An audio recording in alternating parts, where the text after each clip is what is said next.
From Delaware's most award-winning radio news team, this is WDEL Video News.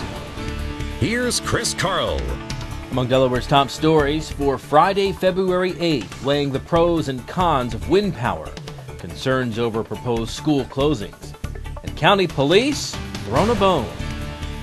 Here are the details. Delaware residents on both sides of the wind power debate expressed their opinions last night, the first of 5 scheduled hearings at Legislative Hall in Dover. WDEL's Erica Guidetti was there. Senator Harris McDowell held an energy hearing at Legislative Hall where many citizens spoke with anger since the Blue Water wind power deal has been put on hold. Citizens voiced their concern about the legitimacy of the hearings and are urging McDowell to move things forward quickly. Dagsboro resident Patty Fry says we've got to the point we are because a deal was made with Blue Water. Personally, I would like to see the hearings end tonight. I'm not sure that they have any legitimacy.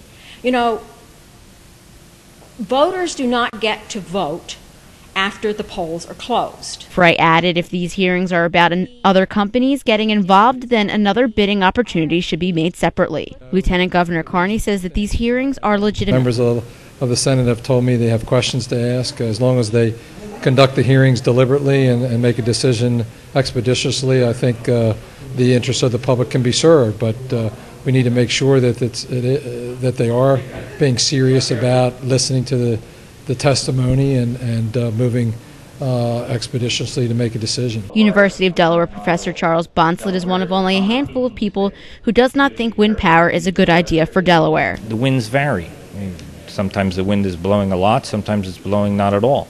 The problem is that ramping up and down causes that generator to use more fuel than if it just ran at a steady rate, much like your car. If you speed up and slow down and speed up and slow down, you'll use more fuel and create more pollution than if you drove at a steady speed. Reporting from Dover, I'm Erica Guidetti, 1150 AM, WDEL.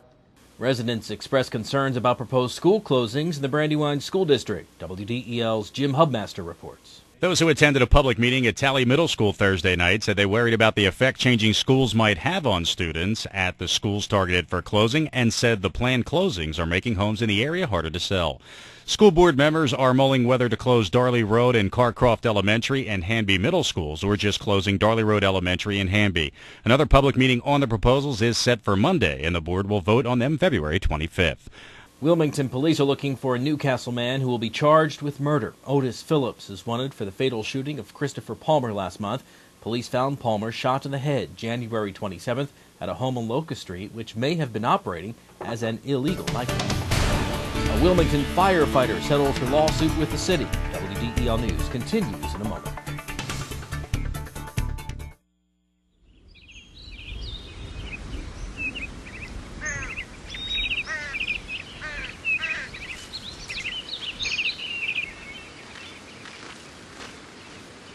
As you look for your college experience, make sure you look at Wilmington College, your key to success.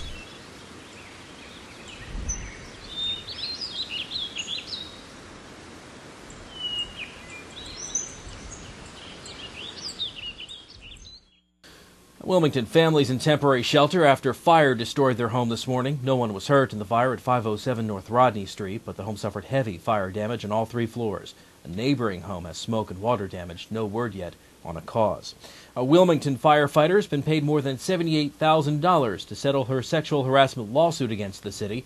Elizabeth Hoovenen claimed a male counterpart exposed himself to her and alleged others watched pornography while working. She also claims her complaints resulted in a transfer to a job with fewer opportunities for overtime. Her attorney calls the settlement an amicable resolution. City Communications Director John Rago says no disciplinary action has been taken against any employee as a result of the allegations.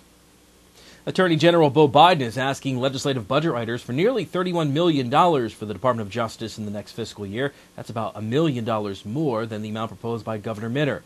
Biden says the additional funds would allow his office to manage growing caseloads and better fight crimes against seniors, children, and property owners. Biden wants funds for 6 additional deputy attorneys general, 2 investigators, and 4 paralegals. He says caseloads in Kent and Sussex counties have tripled since 1995 with no staff increases. A stolen dump truck damages part of a wildlife area. Police say someone stole a dump truck and crashed it into a storage shed at the Cedar Swamp Wildlife Area near Smyrna. The truck drove through a steel gate and several rear porch supports, causing a bay window-sized hole near the front door before embedding itself into the shed. The shed was almost demolished. The Newcastle County Police Canine Corps has received a generous donation. The Canine Heroes program, with help from Milk-Bone Dog Snacks and Pathmark Supermarkets, donated $5,000 to the department yesterday. The program has donated over 700 police dogs and service dogs since 2000.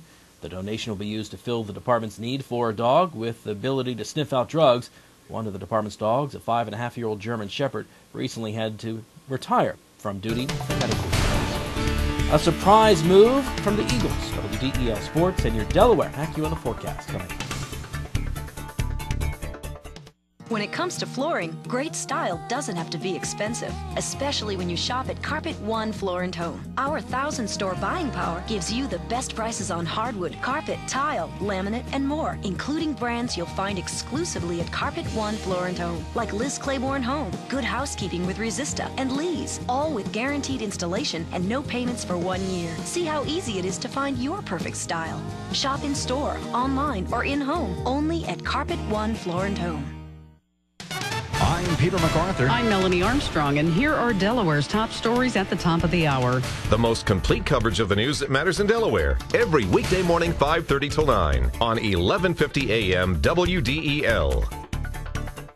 In WDEL Sports, Andre Iguodala scored 25 points. Andre Miller added 21 as the Sixers hammered the short-handed Miami Heat 101-84. The Heat had just 9 players suited up. Sean Marion and Marcus Banks, just acquired in a trade with Phoenix, haven't completed their physicals, and Alexander Johnson was lost during the game to an ankle injury. The Sixers have won 4 of their last 6 games. They host the LA Clippers on Saturday night.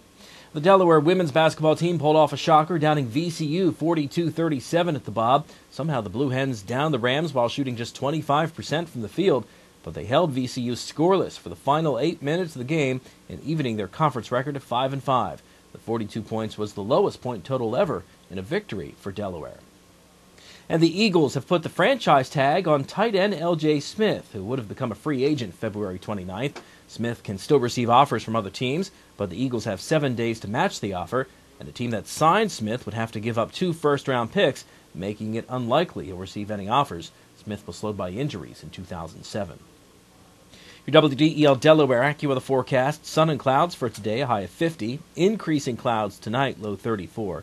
Tomorrow, mostly cloudy, a shower or 2, high 50. And for Sunday, much colder, clouds and sun, snow shower in some spots. Temperatures will actually fall through the day into the 30s. Get news updates throughout the day. Delaware's top stories at the top of the hour on 1150 a.m. And get WDEL News text alerts sent to your cell phone. Sign up here at WDEL.com. I'm Chris Carl. Have a great weekend, and thanks for watching.